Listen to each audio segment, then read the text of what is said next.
মামায় 17 কোটি আফজলের চিকিৎসার জন্য লাগে শুনিয়া কিতা কইছেন পুরা ভিডিও দেখো।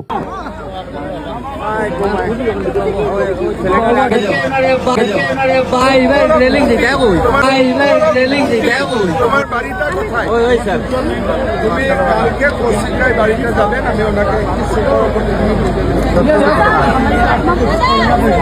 ওই আরে নাই বেমারটা হয়েছে না, ওই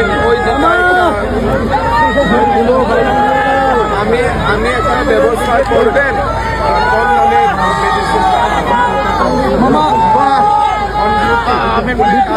দামে মেডিসিন আলো করি। তুমি আমার তোমার নামটা কি? স্যার স্যার গিরি আছে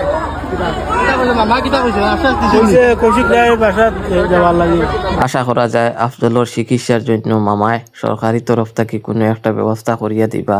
আফজলের বাবায় মামার কাছে একটা শান্তি পাইছেন, আর চৌকে দিছে দেখো মানে চকুর জলে একদম টলবল করেন, মানে চকুর জল ফড়ি যাইতে ওরকম অবস্থা। ভাই হল আপনারা আফজলের লাগি দোয়া করবা, আর ভিডিওটা আপনারা যে যেখান থেকে দেখছো ভিডিওটা লাইক করে শেয়ার করে অন্যর কাছে পৌঁছাইয়ে দিবা।